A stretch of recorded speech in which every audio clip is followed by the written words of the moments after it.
में सभी देवता असुर हो गए। उस प्रतापी राजा की देवकी नाम की एक बहन हुई, जब विवाह के योग्य हुई। हेलो फ्रेंड्स, स्वागत है आपका मेरे यूट्यूब चैनल आस्था की रसोई व्लॉग्स में। जैसा कि आप सभी को पता है कि आज है हमारे खमर छठ का त्यौहार, जिसे हम हलषष्ठी व्रत या हलछठ भी बोलते हैं। तो मैंने सोचा चलिए आज इस त्यौहार के लिए हम ब्लॉग बनाते हैं। हलषष्ठी का व्रत, इसका क्या महत्व है, इसमें क्या क्या किया जाता है, क्या नहीं किया जाता है, इस बारे में हम आज बात कर लेते हैं थोड़ा सा। तो जो हलषष्ठी का व्रत है फ्रेंड्स, ये जो है भाद्रपद के शुक्ल पक्ष के षष्ठी तिथि को मनाया जाता है। ये आज के दिन हमारे जो कृष्ण भगवान थे, उनके बड़े भाई जी बलराम जी का जन्मदिन माना जाता है, इसलिए आज हलषष्ठी का व्रत माना जाता है। तो हलषष्ठी के व्रत के में हम जो पूजा करते हैं, ये माताएं जो हैं वो अपने पुत्रों के लिए, अपनी संतान की लंबी उम्र के लिए और उनके संपन्नता के लिए इस व्रत को करती हैं, जिससे कि उनके संतान का जो है उम्र दीर्घायु हो। इसलिए इसमें हम जो है आज के दिन हमको गाय का कोई भी दूध दही इसका हमको उपयोग नहीं करना रहता। आज के दिन हम भैंस के दूध और दही और घी का ही उपयोग करते हैं। और खाने में हम जो है पसहर चावल जो होता है, लाल वाला चावल, वो खाते हैं। और आज के दिन हल से उपयोग किया हुआ कोई भी चीज़ हम यूज़ नहीं करते, चाहे वो सब्जी हो चाहे कुछ भी। तो हम जो 6 प्रकार की भाजियाँ ये हम खाते हैं, जिसको हम काटते नहीं हैं। इसमें कोई भी मतलब चाकू से नहीं काटना है, ना हंसिया से नहीं काटना है, हाथ से तोड़ के हम उसे पकाते हैं। और इसमें पकाने का जो महत्व, उसमें बर्तन जो रहता है वो पीतल का बर्तन रहता है, कि पीतल के बर्तन में और पीतल के कढ़ाई में ही उसे पकाया जाता है। और इसमें जो चम्मच चलाने के लिए भी हमको झारा का उपयोग नहीं होता। अगर आपके पास पीतल का है तो उसका यूज़ कर दें, नहीं तो फिर जो लकड़ी आता है, दातून देते हैं, हम खरीदते हैं, मार्केट में आसानी से उपलब्ध है, उसमें हम इसमें चम्मच चलाते हैं। और खाने के लिए हमको इसमें दोना पत्री का उपयोग करना रहता है, या आप कांच के बर्तन में खा सकते हैं, लेकिन मोस्टली सभी दोना पत्री में ही खाते हैं। इसमें 6 के अंक का बहुत महत्व है। इसमें हमें हलषष्ठी कहा जाता है क्योंकि इसमें 6 का बहुत महत्व है। इसमें 6 दोने में हम लाई भर के पूजा के स्थान में ले जाकर चढ़ाते हैं। खिलौने बच्चों के लिए मिट्टी का खिलौना हो, चाहे वो आप प्लास्टिक के खिलौने ले लीजिए, तो वो हम उसमें चढ़ाते हैं। और उसके अलावा हम नेवज भी लेते हैं, जो खाने से पहले हमको नेवज निकालना रहता है गाय के लिए, कुत्ते के लिए और अपने संतानों के लिए, कि जो हमसे छोटे हैं उनको हम नेवज खिलाते हैं। और जाके फिर हम वहाँ जो पूजा करते हैं, वहाँ पे सगरी खोदता है। हम 2 भाग में सगरी खोदते हैं, जिसको बीच से डिवाइड करके उसमें गौरी गणेश की स्थापना करते हैं, शंकर भगवान की स्थापना करते हैं और हलषष्ठी माता का सुमरन करते हैं, जिसमें पानी भरते हैं। और उसी सगरी में हम जो कांसी रहता है, कांसी हमको मिलता है, जो उसको पेड़ के प्रतीक रूप में मान के उसको चारों तरफ लगाया जाता है। गड्ढे जो सगरी खोदा जाता है उसके, ये माना जाता है कि तालाब है, जो हमको सूक्ष्म रूप से हम उसको बनाते हैं, निर्मित करते हैं, ऐसा। और उसमें और भी बहुत सारी चीज़ें, जैसे फ्रेंड्स हमको 6 प्रकार के अनाज रहते हैं उसमें, जैसे महुआ है, गेहूँ है, इस टाइप के 6 प्रकार के अनाज वो हमको चढ़ाना रहता है। और सुहाग का सामान जो हमका रहता है, हमारा रहता है बिंदी, चूड़ी, सिंदूर, माहूर, ये सब सुहाग के सामान हमको चढ़ाना रहता है उसमें। तो ये सब चीज़ें हैं। और ये जो व्रत है फ्रेंड्स, जो माताएं जिनके संतान है वो, और जिनकी नहीं है, जिनकी नई विवाह हुआ है, या जो भी माताएं संतान की प्राप्ति के लिए इस व्रत को करती हैं, जिससे हलषष्ठी माता से ये कहती है कि हमको संतान की प्राप्ति हो, और जिनके संतान है उनका ये रहता है कि हमारे संतान की उम्र लंबी हो, इसलिए इस व्रत को करते हैं। इसमें एक मान्यता और है, जो बोला जाता है फ्रेंड्स, कि जिन माताओं या बहनों की संतान नहीं है या नहीं हो रही है, तो जो हम सगरी खोदते हैं, उस सगरी में अपना जो नारियल आपने चढ़ाने के लिए ले गया, उस सगरी में माता को सुमिरन करते हुए उसमें अर्पित किया जाता है कि हे माता, कि हमारी जो गोद सुनी है वो भर दीजिए, ऐसा करके भगवान हलषष्ठी माता को चढ़ाया जाता है। तो इसकी ये मान्यता है कि ऐसा करने से साल भर में या कुछ समय के बाद हलषष्ठी माता की कृपा से संतान की प्राप्ति होती है, ऐसा मान्यता है। और ऐसा मैंने अपने आसपास भी कई लोगों को देखा है कि ऐसा हुआ है।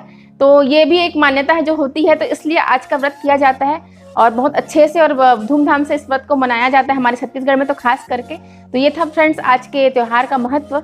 अब फिर वहाँ से हम जब पूजा करके आते हैं, तो क्योंकि हम ये व्रत अपनी संतान की लंबी आयु के लिए रखते हैं, उनके सौभाग्य के लिए रखते हैं, तो वहाँ से आके जो एक हम पोता मारते हैं, बोलते हैं कि 6 बार बच्चों की पीठ में जो छुई मिट्टी रहता है उसे गीला करके रखते हैं और नया कपड़ा यूज़ करते हैं, उसको लेके जाते हैं वहाँ माता में चढ़ा के, जो सगरी का जल रहता है उसमें डाल के उसको गीला करते हैं। उसके बाद फिर यहाँ आके अपने बच्चों के पीठ में, अपने से छोटे जो भी हैं, उनके ऊपर पोता मारते हैं 6 बार। इससे माना जाता है कि हलषष्ठी माता की कृपा हमारे संतान के ऊपर बनी रहती है।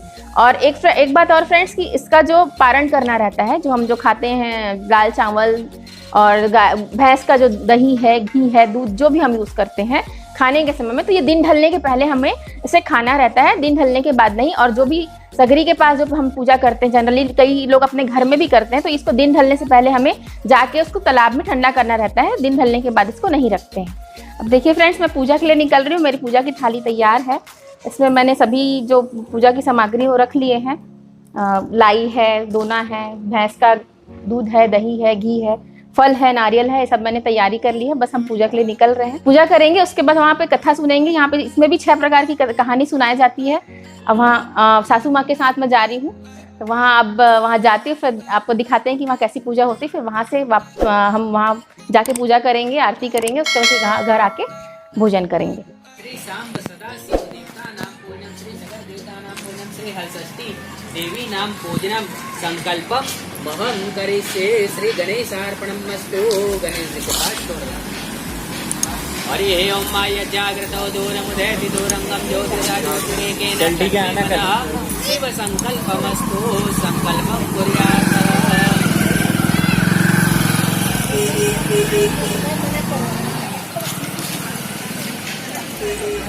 तदुपरांत जल से उपवस्त्रं समर्पयामि, शीतवस्त्रं प्राणलज्जाय रत्नं प्रमेयानं नमः नवरात्रिदेवताभ्यो नमः।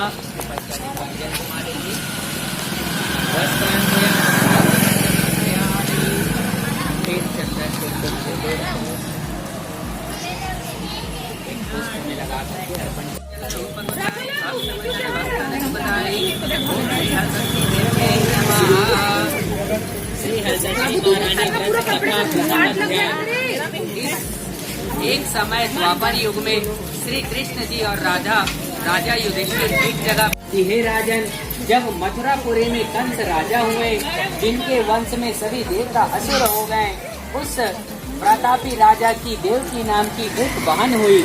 जब विवाह के योग्य हुई, विष्णु सदा शिव ब्रह्मा विष्णु सदा शिव अर्धांगी धारा, ओम हर हर महादेव।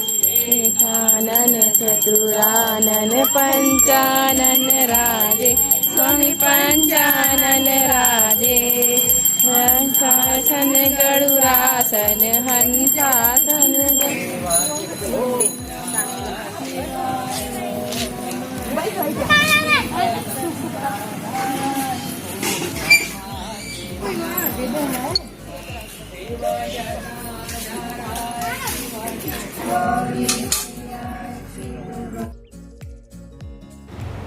फ्रेंड्स, तब हम पूजा करके आ गए हैं। अब हम सबसे पहले चाय पियेंगे, क्योंकि सुबह से हमने सिर्फ पानी ही पिया था, चाय नहीं पिया था। उसके बाद हम बनाएंगे अपना जो लाल चावल रहता है वो, और भाजी।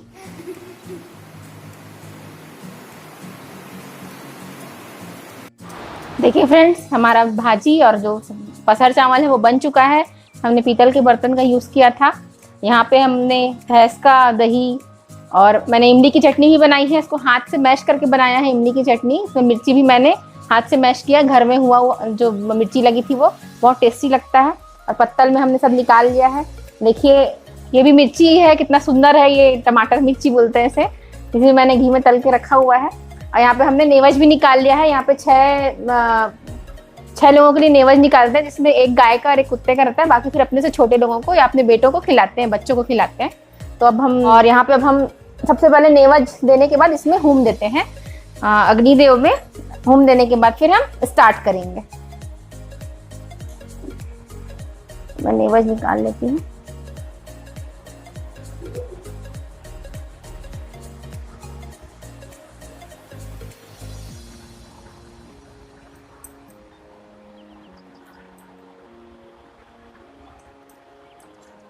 ओके फ्रेंड्स, तो हमारा ब्लॉग यहीं पे अब एंड होता है। अगर आपको मेरी वीडियो अच्छी लगी हो तो इसे लाइक करिएगा, शेयर करिएगा और मेरे चैनल को सब्सक्राइब जरूर करिएगा।